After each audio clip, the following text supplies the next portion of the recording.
and discuss it with. There's an important difference.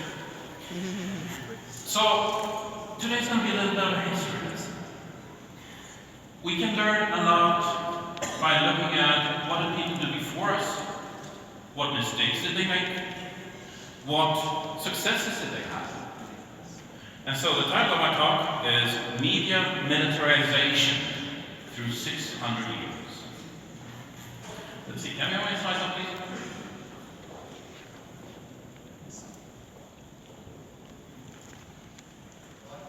Okay, am I going without slides? There we go. And let's see if we can go full screen as well. There, all right. So they're coming. Awesome. And you can reach me at Falkvinge on Twitter, just like that. Whenever I say something really right, whenever I say something really dumb, please tweet about it because I love seeing my name on Twitter, regardless of whether it's dumb or not. So, we already had a brief introduction here, but just for fun, let's see here. How many have heard of the Swedish Fire Party before? Let's see a show of hands. Okay, yeah, I'd say that's most here. That's about 2/3. Funny enough, that's so consistent, no matter where I present, that I actually putting that in the slides here. And so, just for kicks, I know we're anarchists, we don't really believe in the state, and the Fire Party was a hacking to say against itself, but how many have heard of any other Swedish political party? Any of them? 1, 2, 3, yeah.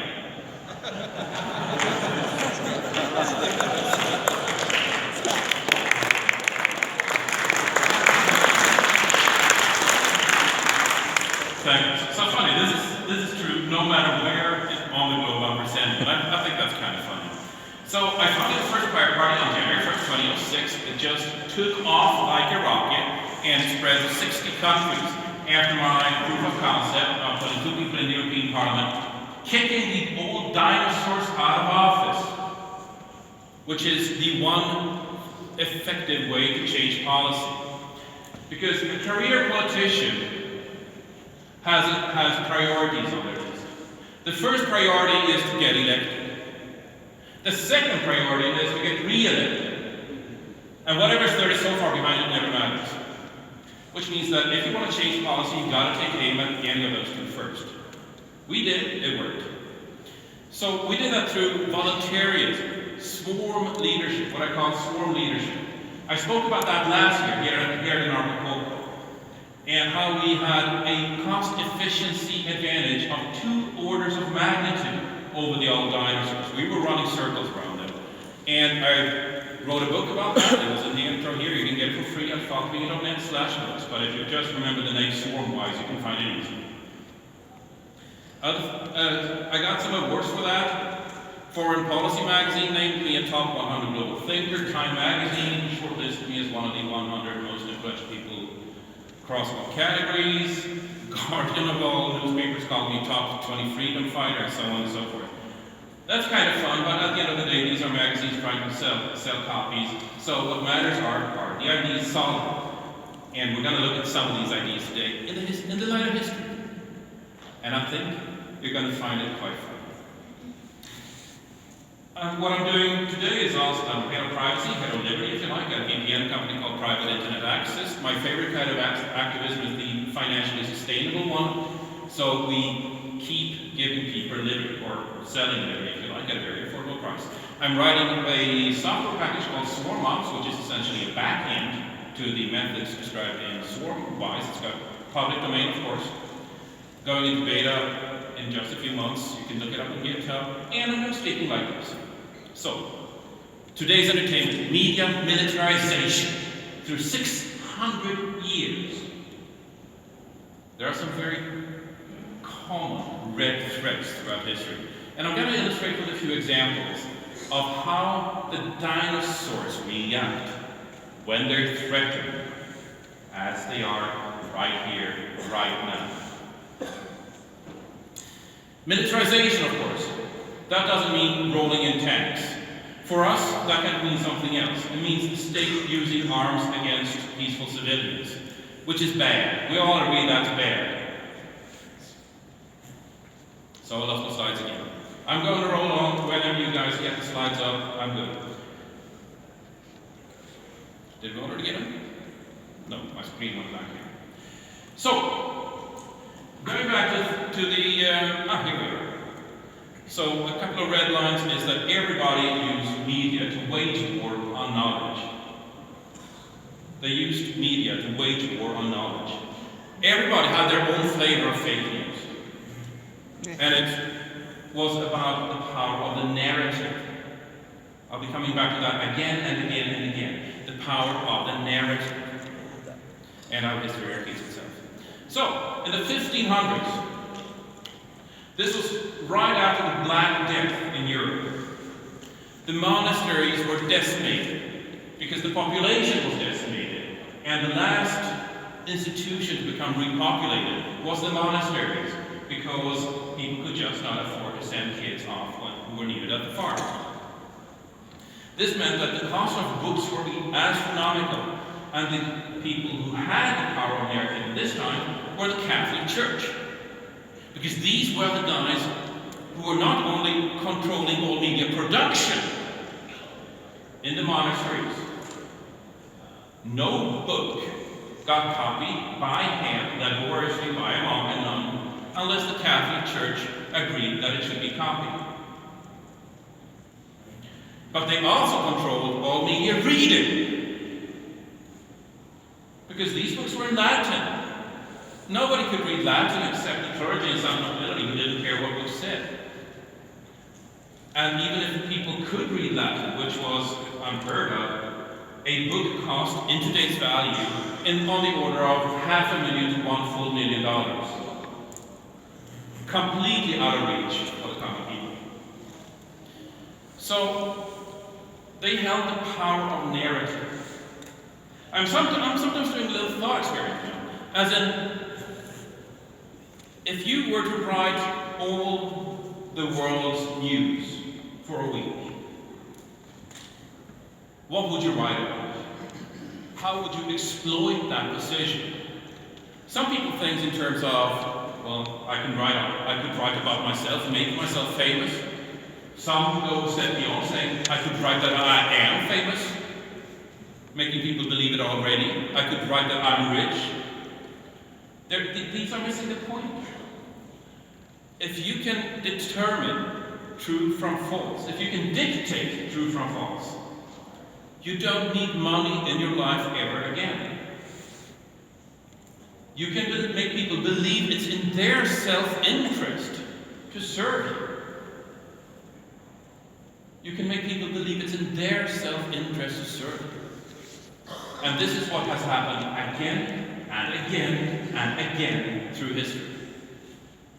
Those who wield power have used that power to tell people it's in their interest that the people in power keep the power. Again and again and again. And the Catholic Church made sure that if, on the odd chance there was someone disagreed, they would send out paramilitary inquisitions and crush their balls, or worse, usually worse. Then came this invention, Gutenberg, 1453. It was a combination of 4 different inventions. We think of it as one invention, but it was a combination of 4, and that's important. Because those 4 inventions were the movable type we think of, but movable type had existed before. This was metal movable type, which made it accurate. It was the squeeze press, which made it cheap to print a lot. It was oil-based ink, which made the books permanent. And perhaps most importantly, something you never hear in the history lessons, it was cheap paper. It was paper made from old discarded clothing. That made a book insanely cheap compared to when you needed 300 sheepskins just to get the pages, the blank pages. This allowed information to be distributed cheaply, quickly, and accurately. What happens when an invention comes on the world stage that dramatically allows people to distribute information cheaply, quickly, and accurately. Well, we're living in one of those times. Published without permission of the Catholic Church.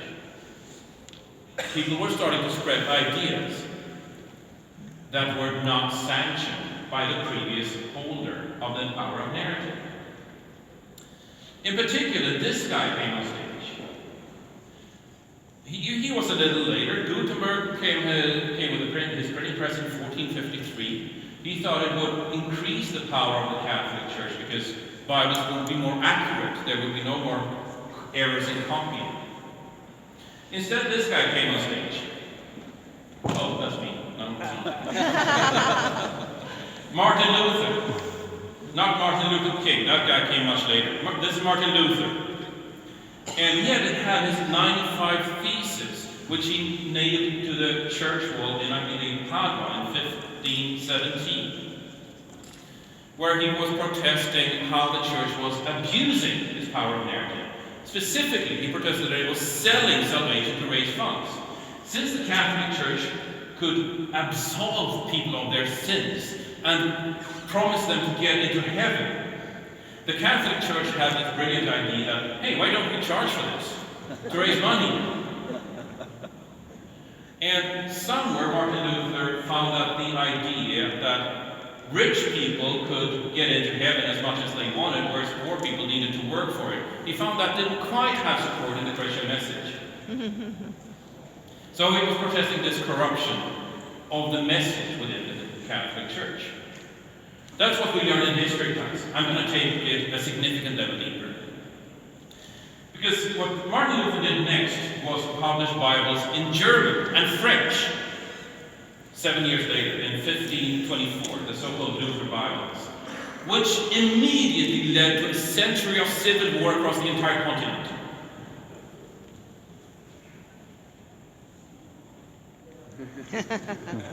And this is how we back up a little bit and wait, how did the Bible in German lead to a century of civil war again?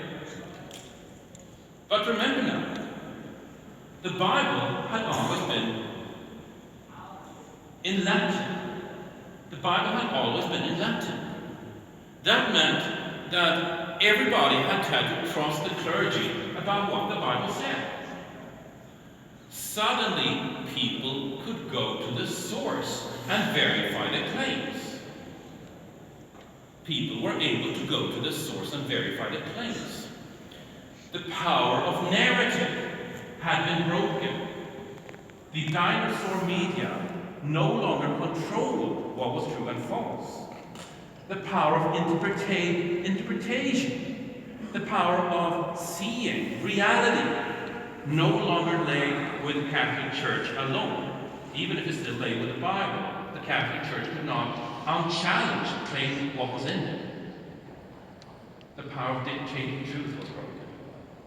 So, the Catholic Church had lost a gatekeeper position over knowledge and culture, which led to a 180-degree shift of power in Europe, releasing tensions that led to the so-called religious wars, roughly 1530 to 1630.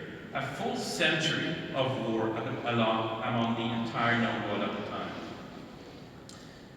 Because a book was printed in a language that people could read.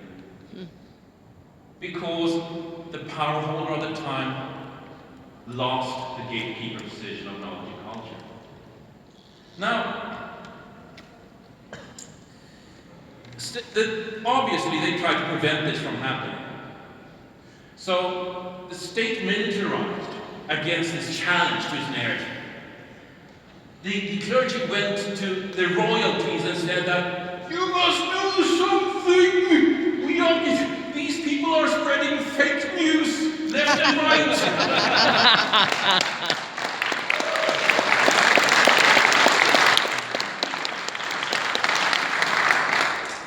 And so punishments, not for spreading fake news, but for using a printing press, gradually increased On January 13, 1535, in France, the penalty for unauthorized copying hit the death penalty by hanging. That's the penalty for using a printing press for any purpose. As in, would you? Are you really daring to not use these old fine copying services of the Catholic Church? They charge only $1 million per book. Are you greedy? Are you lazy? Do you want to do this yourself? Stand in fucking line, citizen. And here's the interesting thing. Not even the death penalty worked to deter unauthorized copying. The genie was out of the bottle, and people had tasted what it was like to verify claims from the source. To not have to trust somebody in blanco. Now, so, you have had a dinosaur gatekeeper over knowledge and culture. You had a dinosaur gatekeeper over knowledge and culture. Along comes a new technology that allows the entire population to just circumvent them. And not just circumvent them, maybe even ignore them. Ignore what they're saying. They react to this phenomenon by wanting to punish those who use the new technology, punish the new medium, punish the carriers of the new medium. They scream for laws against this new medium, against this new technology. This was in the 1550s. Does any of this sound the slightest familiar? Yes.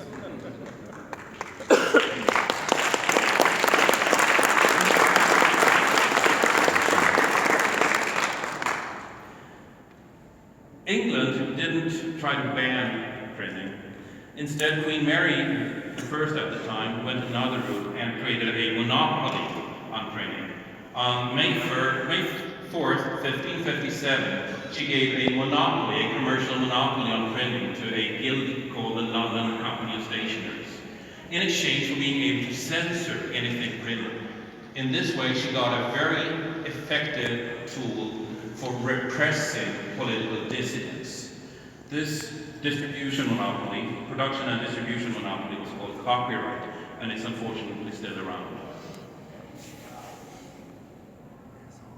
The copyright industry really will not tell you this part of their history. So, there is a quote from Commissioner Law that I really like and which applies to everything throughout history.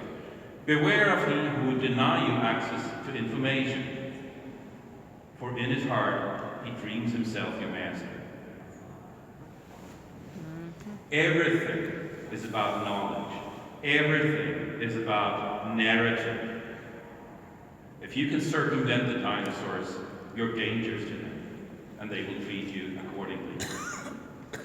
As we know, the Protestants won a significant part of these religious wars. About half of Europe got loose from the Catholic Church, and we can learn something from that. Because the reason they won was because they had a superior use of the printing press.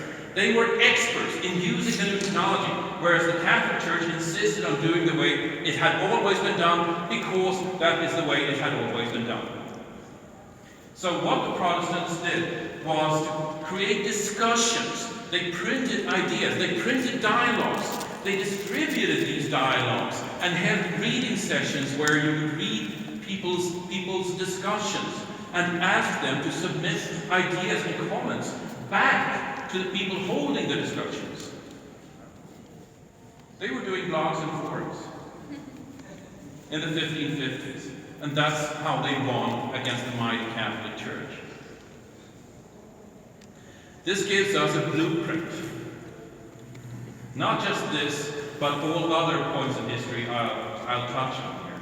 Gives us a blueprint on how to deal with today's dinosaurs. It gives us an insight into what their Achilles' heels are. Because they are human, and they behave like humans.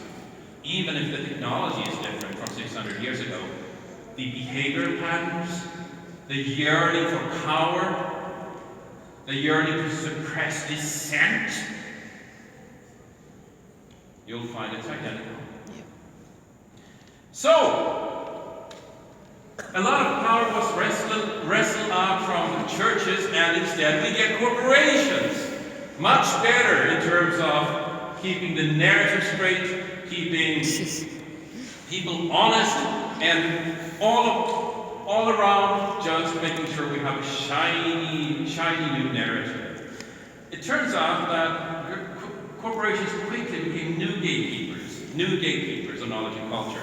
And they learned that they could use this new narrative to control the truth and control your adversaries. In particular, they could use it to prevent innovation and thereby prevent their replacements. If you can control what lawmakers think is true, what we call lobbyism today, then you can essentially outlaw your replacement. And I'm going to give you one specific example, which I think is, again, a very illustrative example. And it's a red flag. It's a red flag. Because when the automobile was invented, it wasn't called that back then, but when the automobile was invented, a lot of people panicked. This was a noisy thing that caused a lot of people to be scared because they hadn't seen anything similar before, and what about this, and what about that, and so on. So there was something called a Red Flag Act of 1865. A Red Flag Act, or the Red Flag Act of 1865 in the United Kingdom. It mandated that every automobile must have a crew of 3 people. A crew of 3 people. The driver, the guy holding the wheel. A stoker, essentially a machinist if something should break. And, most interestingly, a guy walking in front of the car waving a red flag. Here's an image from that time. Oh. It's from 1850 something, so I think it just came out of copyright. What did you say? It just came out of what? To the picture. And what's interesting about this is that limiting cars to 2 miles per hour, which was the effect. I mean, it was limited to walking speed, since somebody had to literally walk in front of it. Limiting the cars to 2 miles per hour, that limited the automobile's utility to safely and slowly transporting people and cargo to the previous transportation hubs, which were railroad and stagecoach stations. It became clear much later how this law had came about, who had lobbied for it, and which interests had made sure that this would happen. Do you have any idea which industries made this law happen? Stagecoach. Of course it is. What we see here is that the dinosaurs tend to pretend to embrace new technology. They say that, yeah, this is a great technology. We just need to regulate it a tiny little bit.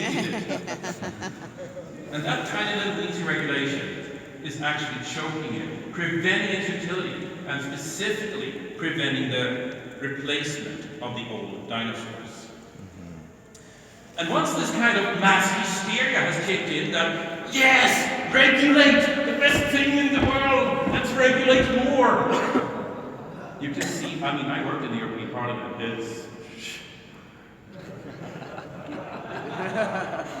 there were literally times when you just see your eyes glaze over at something, and like, one of my co-workers would, vodka, I need vodka. One of my favorite examples of how this mass hysteria can kick in is from Pennsylvania. Because this red flag act, you don't think it stayed in the UK, do you? No, this was a great idea. This went on export big time. So in Pennsylvania, this red flag act wasn't just about waving a red flag, no. Because cars scared horses and livestock. So the law in Pennsylvania, or I should say the bill in Pennsylvania, said that the operator of an automobile, I think we call it a driver today, when seeing livestock or horses up the street, must immediately take 3 specific actions. They must stop the vehicle immediately. They must disassemble the vehicle immediately. And they must hide all the parts in nearby vegetation. This bill passed unanimously. Unanimously. I believe the year was 1865. Now that was red flag, so it is slightly later. You can look it up. It's mind-blowing. It didn't become law because the governor refused to sign it. That's the only thing reason this did not become law. So, can't we have then just a little bit of sympathy with these dinosaurs? Like, don't they have a right to make money like they always did? Isn't there a right to be rich? Isn't there a right to be just seek rent from the world here? You know, I sometimes take the example of a company called Stockholm Ice. Stockholm, the city I live in, a few more days, and this was before households were electrified. Stockholm Ice had as their business to go out to lakes in wintertime, sew up big blocks of ice, and store this huge blocks of ice on sawdust in barns, and then carry these heavy blocks of ice out to households so they could keep perishables for longer. Because this was before the electric refrigerator. In the early 1920s, the cities of Europe and the United States got electricity to households. It was a process that didn't take more than 5 years. The biggest employer in the city went belly up. Biggest employer. Many, many personal tragedies for people who would never again make a living carrying huge blocks of ice. And yet, nobody suggested a $3,000 refrigerator fee to go to the Ice Makers Union as compensation for technology. This is blunt, but people do not deserve to be compensated for the passage of time. It doesn't work like that. That's right.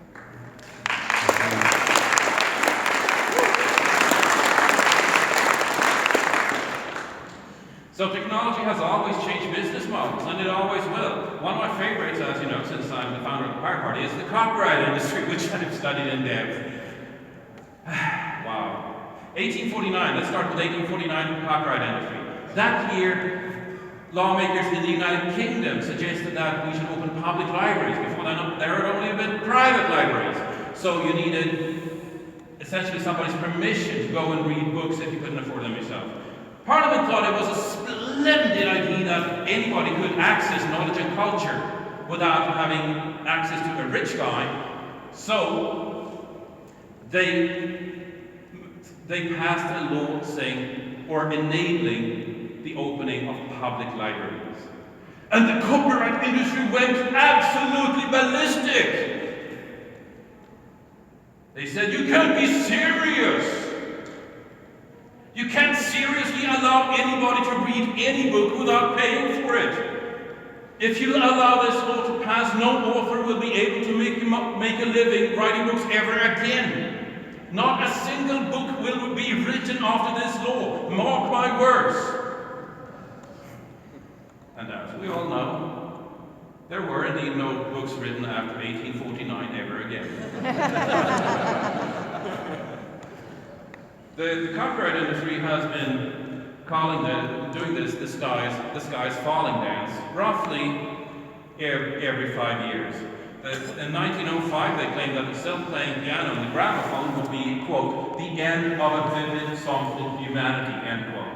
1929, they claimed that the fall of record revenue from $75 million to a mere $5 million was entirely the fault of broadcast radio and had nothing to do with the Great Recession that happened, the Great Depression that happened. Loudspeakers made orchestras in theaters obsolete. Television. They were absolutely furious because they were running cinemas, and if people could watch movies for free, how could they possibly compete having to have paid service? 10 years later, they were absolutely furious at cable television because television had a free service, and how could they possibly compete with paid? Which is the exact opposite argument. Photocopier would again make sure that no books were ever written again. Loudspeakers, DJs took live music out of action, and the cassette tape, which was I think they still get private rent money from a lot of places for the existence of the cassette tape. Here's page 2. It goes on.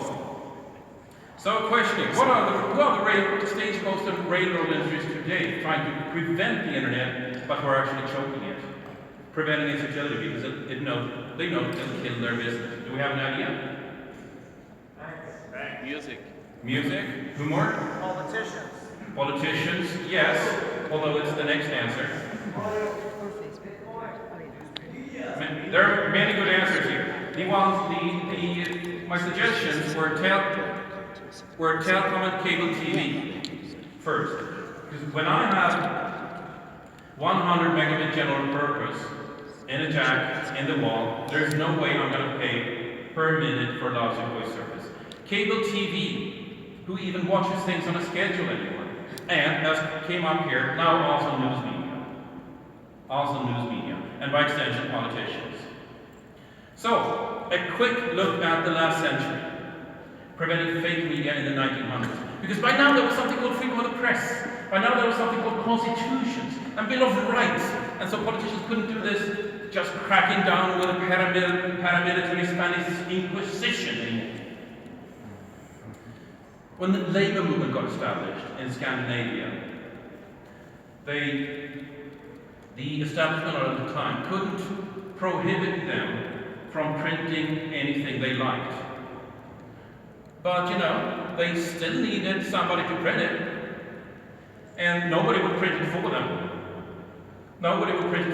By sheer random, they couldn't get a contract anywhere in the entire country. So what the Swedish labor activists did was to take a rowboat to neighboring Denmark to print it there, and they carried the newspapers on their rowboats back to the home country. Fast forward another 50 years, and this practice of colluding to prevent printing was outlawed, but you had really embarrassing communists, at least according to the government, in World War II who wanted to print their pamphlets. And so you couldn't outlaw printing, you couldn't prevent them from printing it, so what did the government do? They banned transporting it, of course. They banned taking newspapers on trains. Unbelievable. This really happened. They banned taking newspapers, these specific newspapers, on any kind of public transport. And what we learned from this is that through the past 600 years, the governmental attacks have been on the enabling technology, as opposed to the ideas themselves. The government never responded to the ideas, just tried to prevent their distribution, tried to prevent people from hearing them, because they were dangerous. That law that criminalized use of a printing press in France on January 13, 1535. When you go to the legislative laws and look at the justification for this particular law, you'll see a strong echo of history. because the reason for it was to prevent the spread of fake news and false information. All of these attacks through the past 600 years were repulsed in the same way, by decentralized voluntarism. Many people working together in a decentralized, unattackable fashion to circumvent the central chokeholds. Every single attack that was successfully repulsed was repulsed like this. This is how we should regard fake news and today's dinosaurs. So this gives us a blueprint. This gives us a blueprint. People won 500 years ago, 300 years ago, 200 years ago, 100 years ago, and 50 years ago in roughly the same way. This was the same struggle, it was the same power conflict, only the technology differed. State had militarized, it was a war of knowledge, and therefore it was won by spreading that knowledge, which the government followed. Once that knowledge is learned, it cannot be unlearned. When people had read the Bible in German, they could not go back to only hearing somebody talk about it. When people had learned to check the sources, they could not unlearn what a power that was. And they would not go back to being sheep ever again. We hold the information advantage today. We hold that. And we don't just hold the information advantage, we hold the infrastructure advantage. We know how to set up servers. Do you think the government does? Do you think any member of parliament knows how to set up a mail server? Yeah, exactly. So 3 things. We teach the world how to share, seek, and publish without permission. We document the violence waged on those who would merely seek to share knowledge or connect people. And when others learn of these transgressions, it becomes obvious that these dinosaurs are something to hide or something to protect. And we stand by one another when this happens. This is not against when one of us go to jail, all of us go to jail. That is absolutely crucial to realize. When one of us is threatened, all of us are threatened. And we need to act accordingly. When people have done that in the past, they always, without exception, won. So as a final observation,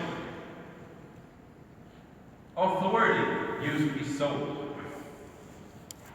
And the reason authority could be sold is that because it was controlled. Authority was controlled. The reason it could be controlled in the first place was because it was scarce. Media was scarce. The word was scarce. Communication was scarce. And therefore, authority was scarce.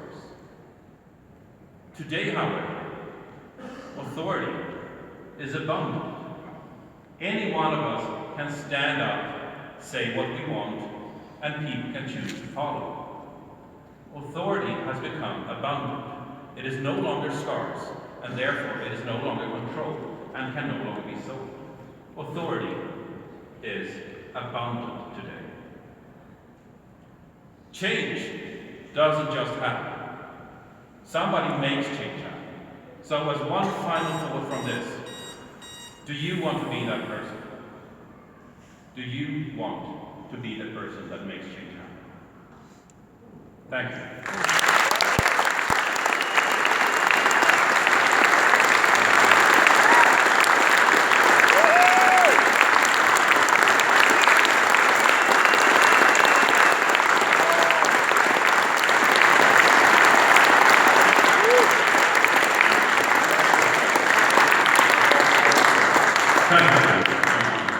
Thank you so much on behalf of all of us. We appreciate what you said. Thank you.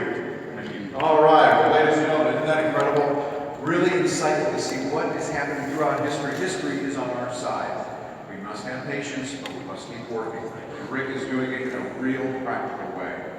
Time for lunch now. We encourage you to go out. I think most people know where lunch is available. Going to Bernie Vegan, particularly as you go down the escalators over on the right, because there has some good options for you. We will see you back at 2:30. Mark your calendar, or actually the clock, 2:30, and we'll see you then. Yeah, I know. I recognize you.